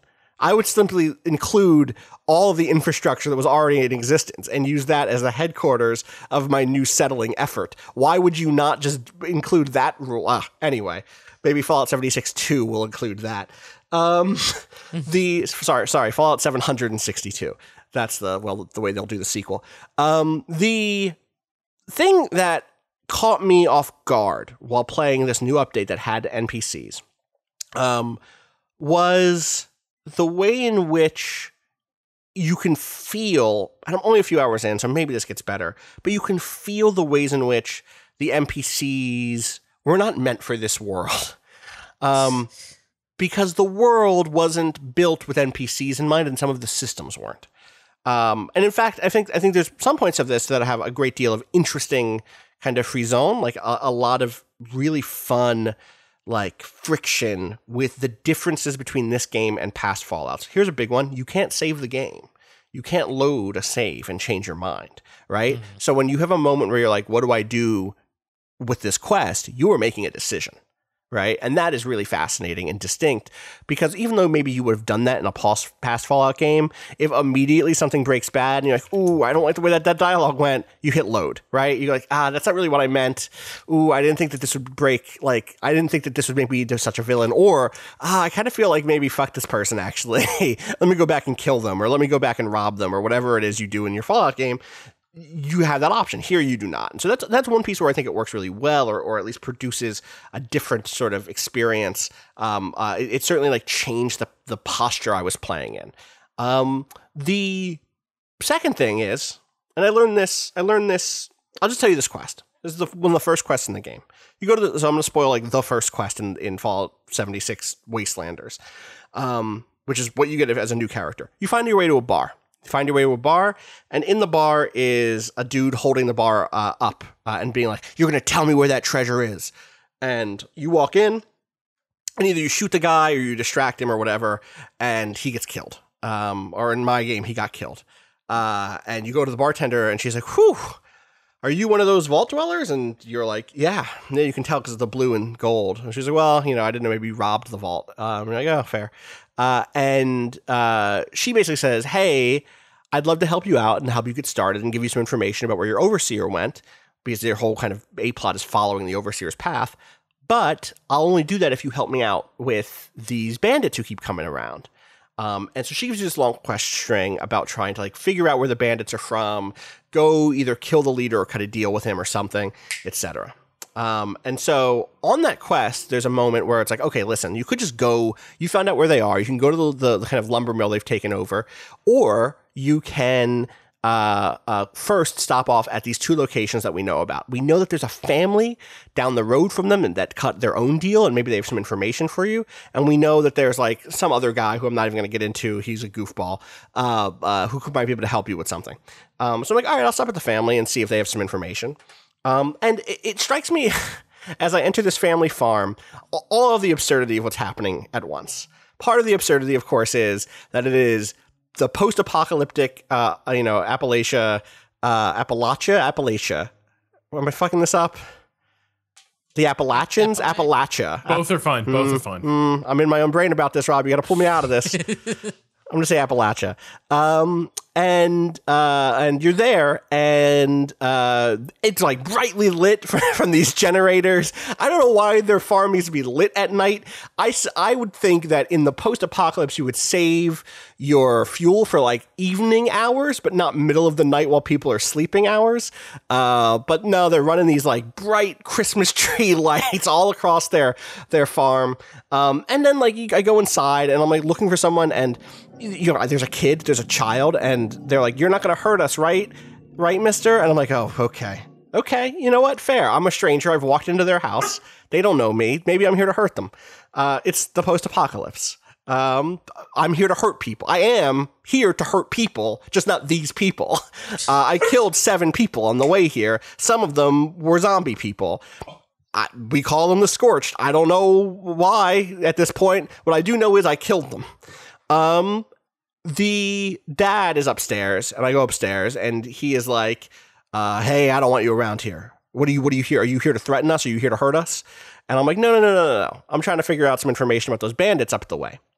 Just a guy walking to your house. Yeah. Well, and at midnight. I guess I'll note something else. I walked onto the house and onto the farm, and I had been looting previously because everything had been empty. And outside, I realized, none of this stuff has the steel icon on it. So I'm just going to take it. Like, there's a whole, 7 workbenches set up here. You're out of your mind if I'm not going to take their duct tape and reduce it down to adhesive so that I can turn it into the adhesive I need to put this gun sight on my pipe rifle or whatever. Yeah, done. I did it. I'm like, okay, well, this is like a friendly place, right? Because that happens in Fallout games. You go to a friendly place, and it's just like, you take whatever you need. It's not a big deal. So I talked to this guy, and he is hostile because I'm in his house, which is fair. And because his life seems perilous, right? He's moved here. He wants to start a family. There's a point where I'm like, "Are you here for the treasure?" And he's like, "I built a farm. No, I came here for privacy. I moved into the middle of the woods for privacy. I wish I'd had the option to say, if you wanted privacy, you shouldn't have lit your thing up like it's fucking the Independence Day parade, but here you are." And finally at the end, he's like, "Oh yeah, here's the code to go talk to the leader of the bandits here. We have a special code word that lets us in so that we can give him tribute, basically, and they will leave us alone. They don't know how to farm. We know how to farm. We farm. We trade them that for protection, ostensibly." And I go, "All right, cool, thanks. I'm out of here." And he's like, "Good." "Good. I didn't want you here to begin with," or something. And my answer is fine. And I hit fine. And then I go into his bathroom and take his plunger. Just walk right across the hall, just take his plunger and leave. And the image of that is already okay, this is not quite the Fallout I expected. Him being kind of mean to me made me think, not mean to me, he's in the right, to be clear, but prickly about me robbing his house and asking and putting his already difficult position with the local bandit camp in even a tenser situation. I suspect in real life I would also be kind of upset about that. But he was not the sort of grinning traditional NPC who's "They're right up the hill. If you could deal with them for me, that would sure be great." And so instead, I leave. I do some other side quest stuff, and eventually I find my way to the bandit camp. The bandit camp is run by a group called the Free Radicals, and I say the code, which is Blue Danube, and get inside and start just walking around, and I realize outside I can pick anything up in this bandit camp, and it won't trigger anything because there's no stealing in this game, because there's never been NPCs in this game, so there's never been a stealth system that had anything to do with anything except combat in this game. So there are these just tough motherfuckers walking around with, you know, leather vests on and carrying big, you know, baseball bat pipe weapon shit, carrying huge guns, and I'm just like, I'm gonna take this can, I'm gonna take this globe, I'm gonna take this old clock, this is mine now. And they're like, you better not try anything, mister. And I'm like, I'm not trying shit, but I am gonna need that duct tape. I'm gonna just run through your whole camp. And they're like, you better hurry up and go talk to the boss. Or no, the best line I ever got was, the boss says you're a good guy, so I'll let it slide. Or it wasn't even I'll let it slide, it had nothing to do with what I was doing. It was like but behave yourself or something like that. I'm like, yeah, I'm behaving myself. I'm opening up your locker and taking your uniform out of the locker and putting it on in front of you. I'm not behaving myself yet. I eventually find my way to the lead dude, and it's literally like across the room from him is a shotgun and a laser rifle splayed out on tables. And he's a bodyguard, and the bodyguard's like, don't try anything funny. And I'm like, yeah, got you. Grab the shotgun, grab the laser rifle, go to his modification table, open it up, put a new sight on it, change the receiver, just like robbing them blind. Nothing. Not a single response. It's as if I don't exist. Finally go talk to the guy, and it's as if the roles have been utterly reversed. It's as if I'm begging him, please, sir, could you please not hurt my friend anymore? And he's like, absolutely not. Not unless you do something for me, the king of the bandits. Have you heard of the Free Radicals? I'm the leader of the Free Radicals. I'm like, okay, well, what would you like, sir? What would you need to not hurt my friend at the bar? And he's like, you need to find me the treasure. And I'm like, I'll do that. And what? I mean, I could have just shot him. I want to be clear. There's the options like just attack him. I could have just pulled up the gun and shot him. I think that the way that they track quest progress is really interesting, because it's like you finish that quest and it's like, you know, it's basically like the game has noticed this. The game has now saved that you've made a choice, because what you said to him was, yes, you'll help him find the treasure. But I feel like the entire, and I understand.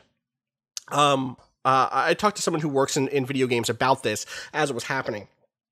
And I understand that there is a lot involved in trying to find a solution to this problem, right? Because let's say, like, there's no reputation system as far as I can tell with this game. So it's not like I could have stolen from them and then my rep goes down and they come over like guards and say, hey, put that back, and you put it back, but your rep is lower, and that changes their things. Or if they did include that, they would had to have included a bunch of additional voice acting, a bunch of additional AI routines. They would have had to figure out a way to close this quest off for me or whatever.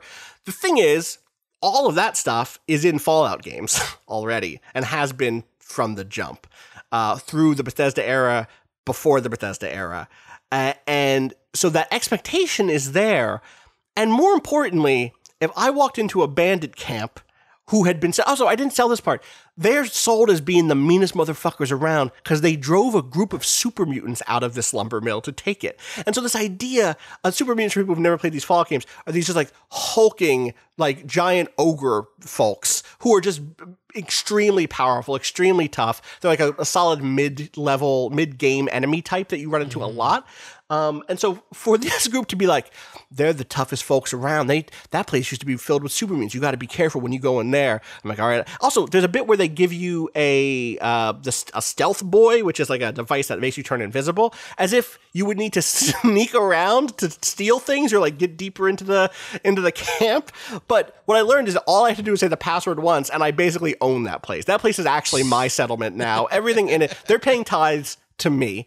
And I don't know.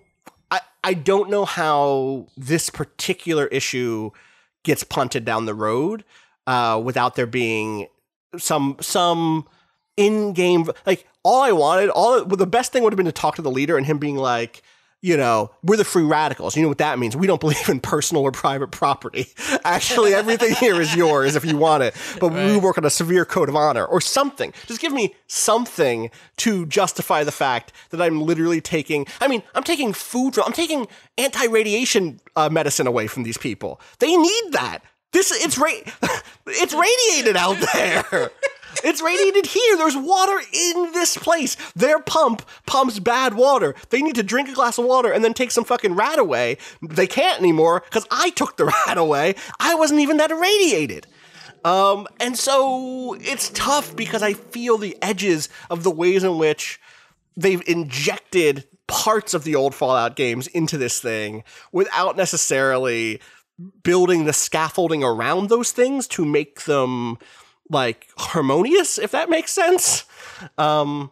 Also, I still don't think the combat feels good in this because the enemies like move around really weird. And I suspect that's because it's an online game. And I think that stuff is probably not client side. I suspect that stuff is server side. And they just sort of slide all over the place. I don't know. I'm going to keep playing it because I'm curious. And because someone we know said that it was the best of the Bethesda Fallout games. But we trust that person less as the days go by. I would not race with Matthew Galt. No, I don't know, right? Like maybe there's a turn coming. Maybe there's something happening here where I feel like, I'll get pulled in deeper and deeper. Well, I think there's a profound, I think it sounds like Fallout 76 is saying something profound about just like owning a space and projecting a presence. Right. And some people have it, and Austin, sounds like you do. It sounds like you're right. Well, you know what? I will say camps. I have put some points into charisma lately. I don't know if you can tell, but I do have a 3 charisma in the special system, which is not very good, but it's very good for early on in the game. And maybe that's what it was. Maybe they were just like, yeah, you belong here, buddy. Take what you need. You're just that guy. It's like, hey, look at him. It's like, hey, here. Just happened to be in the neighborhood, fellas. You got any sugar? Yeah. God. Come right in. Yeah, no. So we'll see. We'll see. A lot of people seem to be having a really good time with this, including some friend of mine. So I'm gonna keep playing it, and we'll see how it goes. I was hoping that this would be a Final Fantasy XIV situation of like they did it. They fucking knocked it out the park. They found it. They found the game. You know. Thus far, I don't feel like that. But we'll see. What's up? I reckon that is collapsing a lot of your Fallout for Final Fantasy 14 experience as well, right? Like that. Oh, totally. No. I don't even mean that. I don't mean for me, but other people love. I want to be clear. A lot of people think that the Realm Reborn stuff is good. I do not. Still today, but the arc of Final Fantasy 14 is kind of what I mean. But I want to say I don't see evidence of that having happened even. Right. I don't see like. Right. Even the people who are telling me, oh, it would be cool if you played this with us, aren't saying it's like the best thing in the world. They're like, it'd be fun to hang out in Falloutville. And I'm like, yeah, sure. Okay, I'll check it out. And that's a different thing than the sort of like uproarious, like they did it. They fixed Final Fantasy 14 that came after they rebirthed the realm a number of years ago. Now I'm gonna have to play this thing. We're gonna have to have Galt on this thing. We have to go through. It's gonna be a whole. It's gonna be a whole thing. We just like just gonna like Natalie is one of those people playing. I bet we can loop her in to come through and talk about her experiences also. Natalie's gonna show up and be like, "You didn't talk about how the quest sharing is fucking busted." Well, I mean what? Don't you got friends? Well, so yes, this is this, right? Did she tweet about this? I saw her post. Okay, I didn't know if she posted about it, but like. What were her posts? I didn't see her posts. I've only spoken to her. No, just that she alluded to the fact that sharing these quests appears to be like, if you and I are playing together, it appears to be really tough for us to just share quests that like one of us is working on. Yeah. So the thing that I understand is there are locations in this map now called team only locations or something like that. That's weird. Okay. So there are places that only exist for you as an individual player. Right? So the bar that this person was being robbed in, there aren't other player characters in that bar. That's like it's an instance, is what it is. The word that they were looking for was instance. You go into the instance, it's your instance. Here is the bartender. Here is the guy who are trying to rob the bar. That situation plays out depending on how you do, right? And then every time you go in, that's your bar. If you have a team, they can come into your bar. But the progress that is made is not the group's progress. It is just your progress. And so if the whole team goes in with you and you shoot the guy who's trying to rob the bar, that has happened for you. But it has not yet happened for anyone in your team. They will have to become the team leader and go into their bar. I believe this is how this works. And then play that same sequence out from their perspective. What? Why? I get that they want... I think that the case that's being made is like, it's about maintaining the integrity of the individual solo experience or something. But that's goofy to me. I feel like I think about something like Star Wars: The Old Republic had had this on lock years ago, sharing storyline like repercussions with people. I think you have to like be very clear about that could happen, and make sure that like the people you're playing with on your team have agreed to certain things, or there's a system in place to veto or back off, or like, hey, I don't want this to affect me. But to just default it to like, okay, well now we have to stop playing together. Let's all go into our own individual bar. Let's break up the team, then go into our individual bars so we can have this sequence, then come back is very weird. And especially it's weird to have that happen in the middle of a quest line. We're like, all right, we're going to go talk to this gang leader, and then realize in the middle of talking to the gang leader, hey, you talked to the gang leader. I was not here. I may as well have been invisible. This didn't happen for me yet. I'm going to go kill the gang leader, and then we'll see what happens from there, you know? So I don't know. That stuff is weird. But yes, I'm sure we can round up some folks to talk about this game. I'll put a little bit more time into it at the very least. I would like to get to one of the big new factions and though I think those maybe are late game, so maybe I just won't even get there at all. I was watching a video of me playing this game over the weekend because I was like, how much did I play? I was like level 30 during the original release or the beta or something, which is pretty high, and I don't remember putting that much time into it. So I don't know. What's the max? I don't know. I don't know what the max is. I was not at the max. That much I do know. Anyway, so that's Fallout 76. I'll try to check back in on that at some point. Cado, what have you been up to? Valorant, playing a lot of Valorant. Sure. Yeah. Same. I've had like Valorant dreams, but I don't mean dreams. Uh-huh. I mean like nightmares? Like Tetris effect. Yeah. Like call outs in my brain in the middle of a dream. Uh-huh. Or like corners. Like U-Haul, elbow. Hookah. They're in hookah. And I'm just like, no, I'm in a bookstore in this dream. Why is someone yelling they're in hookah? Yeah, I have to stop playing that game right before bed, because then I'm like Are you like jacked? Are you like absolutely. Like very just aware of every noise. Yeah. And that's not good because my upstairs neighbors are pretty noisy. And sometimes my ears plays tricks on me. I'm like, there's someone in this room. And I'm like sitting up in bed being like, what? Someone's in my fucking house. No, it's just upstairs. It's fine. But great. Valorant's got me like on fucking edge. No, it's I've been enjoying my time with it a lot. I have found that I finally got into competitive. So you have to play a certain number of unranked to be able to start into competitive. And then you have to get ranked. Yeah, I haven't gotten ranked yet. I've only played like 3 games in competitive. Yeah. But it was kind of I've had a better time in competitive because it feels like this is kind of almost similar to what we were talking about earlier with the racing, where like there's a certain way you kind of assume to play this game where it's not deathmatch. Right. And when everyone on your team is playing by those angles, like, and watching things, you know that you don't have to pay attention to certain sight lines because somebody else is watching it. Where if someone's pushing in and is going to get caught out because they're just like, this is deathmatch, right? We're just trying to get the most kills. Then like all of the like strategy goes out the window. Right. But in competitive, it seems like a lot more people are interested in doing these things. Luckily, I haven't had any bad experiences. I haven't had any toxic experiences. I've had some bad experiences where people were like, we're still doing deathmatch, but it was less than you get an unrated. Unrated, I feel like every other game is like, we're going in. I will say it does get better if you're playing with a group of people. Like if you're in a full team, it gets better because I think you get matched against full teams better, or at least your MMR matches up such that you're not the outlier who's trying to play the game the right way instead of playing a deathmatch. Right. Totally. It's been weird to play that game and get better. Like I had my first 20+ kill game the other day, and we lost 13-11, but like it was like, wow, I've never played this good. Yeah, it was very close. Yeah. Like I have a character who I play now. I like understand the gameplay stuff really well.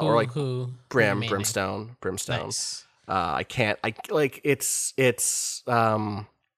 Steve Bloom is the voice actor. Spike Spiegel is the voice actor. Like, what am I gonna do? His one of the first banners you unlock is him drinking coffee and just being like an old dog, like soldier. I'm like, yeah, I'm in. Yeah, Great. okay. Yeah, okay, sure. Honestly, if you just replaced him with Bo Billingsley, who was Jet Black's voice actor, I was gonna say Jet Black. Yeah, I would be happier, honestly. But I'll take Steve Bloom. It has been really fun to like, and weird. 'Cause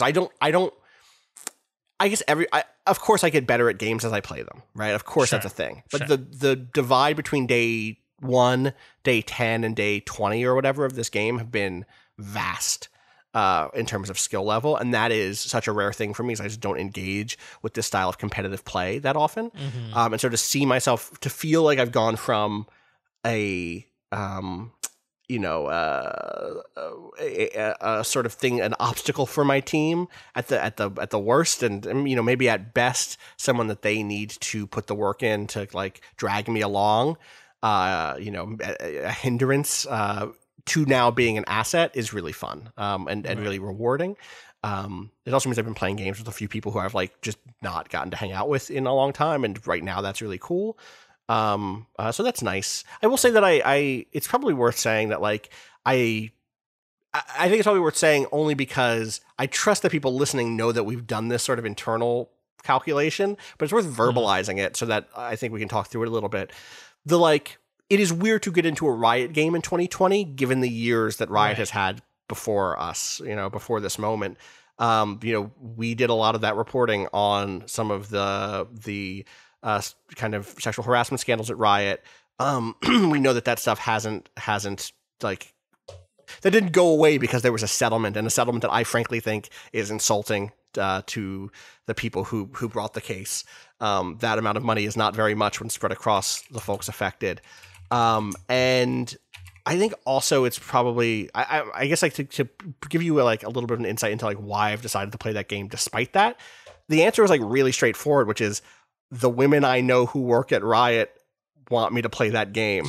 And the organizations that work towards worker equality at Riot want us to play the game still. I think it's really important to put forward, and this is something I've had to think through. Like when that game was first announced, I was like, do I want to? And then I started thinking about stuff around Vice's own worker action, moments. I think there are times when the union would say, hey, we are doing collective action in this moment. And in that moment, what I want is solidarity. This is the same thing that happens when, you see Amazon is striking. I think it's really important in those moments to stand with those workers and not stream anything on Amazon Prime that day, or not stream anything on Twitch. Big collective action works. Individual boycotting doesn't really move the needle. Now, that doesn't mean that I think that someone should feel like there isn't something complicated about giving money to an organization that has done its best to sweep sexual harassment under the rug, that has done its best or that has left people in power for a number of years who were abusing that power, or who were creating a hostile and aggressively uncomfortable workplace for people. I don't think that if you feel like you couldn't do that this is me being like, yes, you can. Like, no, if you can't, you can't. I feel for you. But when I look at the groups of people who are working to make that workplace better, they want people to play those games and want us to they want to make the workplace better so that they can keep making games that they love to make. Right. And that is the thing that pushes it over the needle for me and makes me comfortable enough to play the game. If I didn't know people there personally, including people who are involved in trying to make that company better, maybe I would feel differently about it. You know what I mean? If I didn't actually literally get to have conversations with people who are like, here are the things that we've done this year to make this company a better place, maybe I would still be like, I can't do it, But in general, I do my best to follow the lead of unions, or at the very least action groups, or whatever the sort of organizational structure is that is trying to improve the situation. Ideally not just the company's one. I don't mean I listen to HR. I mean I listen to the workers there who are trying to improve the situation. Right. But I did want to give voice to that because I know it's not like an open and shut thing. Well, to a certain degree, some of those power struggles happen because the people want to be there making the thing. Right. Totally. Like totally. it's like somebody taking advantage of that want. So it kind of like if you end up undercutting like their want to actually make the games and make them be interesting and have them be played, it's you can right. I mean, listen, if what you want to say is fuck the whole company, burn it down because of what they did, right, that's your judgment. Like there are companies for me where that has made the line has been crossed there. And I'm like, you know what? Fuck them. I'm good. Like, I don't need to. I would support worker action at Facebook, right? But like, that isn't gonna. The people at Facebook being like, and also we want you to use it, isn't going to make me use it. So I understand right, that there are situations where there are lines that you're like, no, this line has been crossed permanently for me.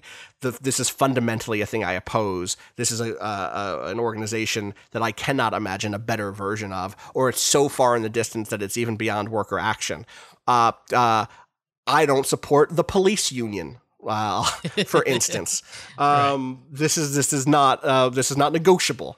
And so like I understand that people have different lines there, but for me here, having spoken to a lot of those folks over the last year or two as stuff was building and then kind of exploded in the last year, and then since then, I do feel like the thing to do for me is to support the folks here who want us to play the games that they're making, and.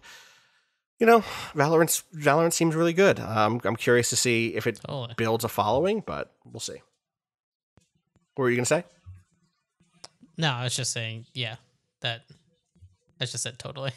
Oh, totally. But yes. Yeah. Who are you maining at this point? Omen. And nice.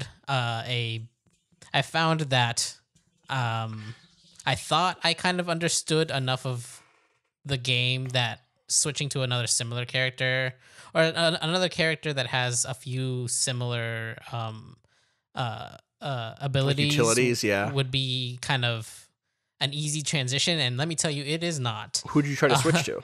The person I had available that was closest, which isn't even that close, honestly, but it was Viper. But yeah, they're different. Yeah, they're very different. But Viper's got that one like poison orb, poison sphere that is kind of similar to the blocking sight of Omen's like shadows cover things. Or whatever. Yeah. But a thing I'm learning now is that of the like different things you have to learn about this game, one that I'm realizing I haven't been paying enough attention to is the uptime on abilities of like switching to an ability is actually drastically different between characters and also often between abilities. Abilities, for sure. Like totally. some abilities you can like hit the button and it's ready to go immediately. Some of them they've got an animation meant to, like for example, Omen has this teleport. You're not supposed to use that teleport to run away. That teleport's about being sneaky and repositioning in a way where people haven't seen you yet. It is not like, it's not the get out of shit button. No. Yeah, it's like, no. Shit button. No. There just isn't an like shit button in this game, honestly. I guess Jet has the dash, right? Jet's dash could be kind of used that way, but it's still like the time to kill is still fast enough that it's very unlikely. But that's the only one because that one comes out as soon as you hit the button. If you've played your angles right with Jet, and have a safe place to jet back to dash back to, you can do it there. But like, yes, you're totally right. It is not it's just like such a fast-paced game. It's so weird to me that like this clicks with me in a way that Call of Duty doesn't. Right. Given it's that fast-paced it's in a faster. different way. Yes, right? Totally. The time to kill is faster, but really the gameplay and positioning is all about the sight lines and holding them and knowing when to change to a different sight line to get out of the way of incoming fire. Where in Call of Duty, it's fast, like turn around a corner, aim quick, keep running, keep moving. Mm-hmm. This is fast and like once you do engage, you have to make the decision to stay engaged or back the fuck out within Learning like to a like split second. Plant my feet has been the best thing in the world. And just like, I'm confident I can win this fight. Now I might lose the next one because I took too much damage in this one, but I can win this gunfight is like a very fun, extremely rewarding experience. I got that really good ult the other day. I don't know if y'all saw that. I put on Twitter. Oh my god, that's amazing. That was it. Like that was like, oh yeah, I guess I'm maining Brim. I guess this is it. It's like, and learning how to use that ult for positioning. Was that all 5 or 4? No, it was 3. Haley, friend of the site, Haley stole one of my kills. She caught someone while the blast. So Brimstone has a move that's called like from the heavens or something like that. And he basically just like fires an orbital cannon at the ground. Maybe it's just called orbital cannon. And it's just like, an AoE, a big AoE hits the ground and just toasts everything inside for like, 20 damage every 0.2 seconds or something. So if you're in there for a full second, you're just done. And in that process, Haley shot someone who was being blasted, and I guess her bullets killed whoever they were hitting before my blast did. So dropped me from a quad kill to a tri kill or whatever. That's fine. The more important thing I've learned about that move is like last night or 2 nights ago when I was playing, I had a moment where I just used it to position people, to push people. So they were going into like a little tight room where they could have gone from that room onto site to get to where the bomb was that we had planted. And I put it in the room knowing that they probably wouldn't get hit by it, but they would have to make a choice. Do they push through it and jump down onto the bomb site where they will be out of cover and won't be in control of their own push, and they'll be kind of scared that they're about to get blasted from the sky? Or will they back up and go back, like push them further away, giving the bomb a few more extra seconds to tick down? And also, in this case, pushing them in front of my iron sights where I was able to quickly get 2 kills. Sometimes the ult doesn't get the kill, but what follows gets the kill, Right, So, totally. So yeah, I've been really enjoying Valorant. It's in my brain in a way that I haven't had a game in that way in my brain for a minute.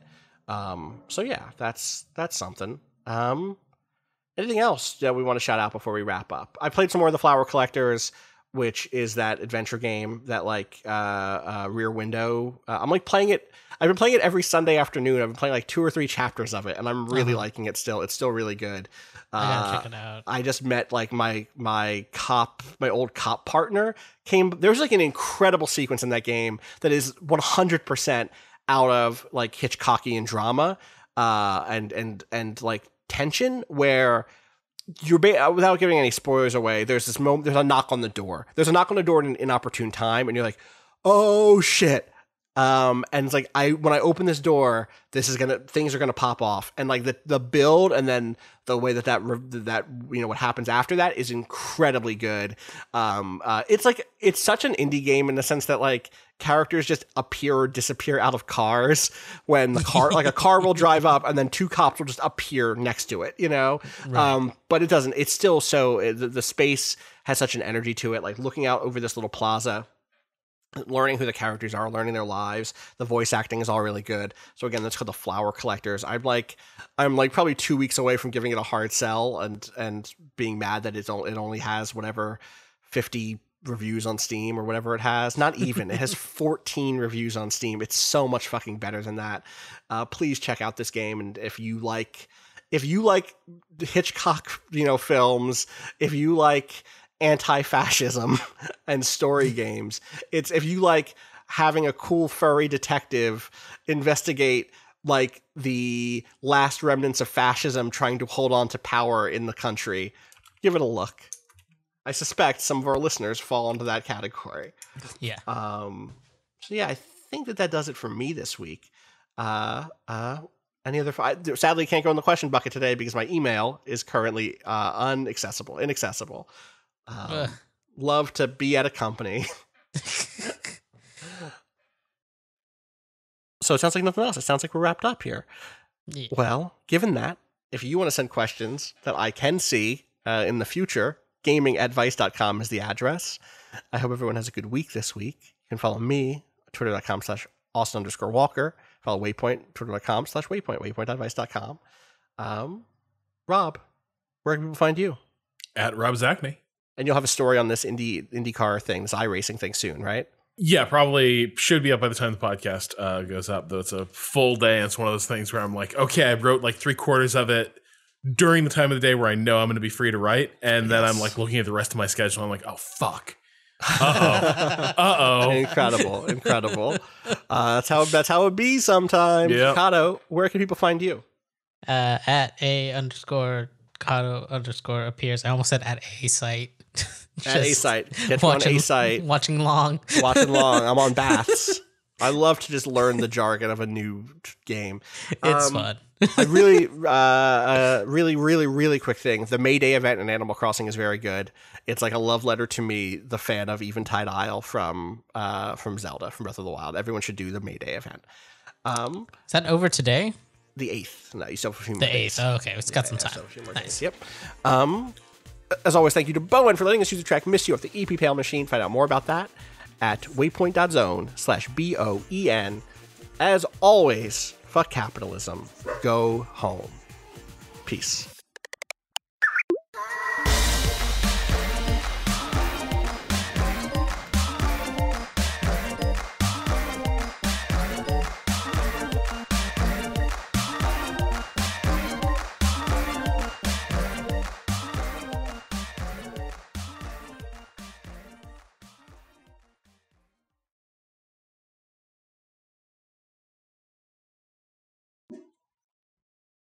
Perfect. Nice. Yes, good And timing. right on cue, Mina begins Mina's to like, act "Woof, out. Like, I'm here. Pay attention." Yeah. Hello.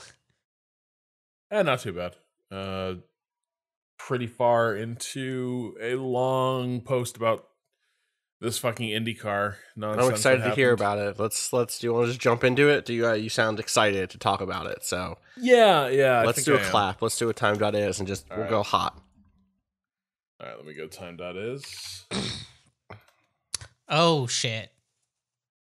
Yeah, What? what's up? It's Star Wars Day. Yeah. It's also the 50th anniversary of the Kent State shooting. Oh fuck!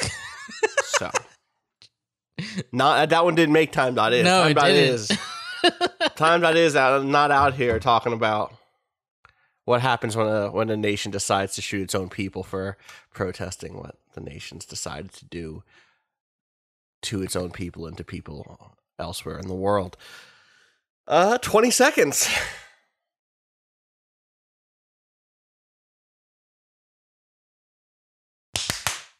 That was a long time. It was a long time. Sorry, I was deep in thought about what happens when a nation state abuses its power. Uh-huh.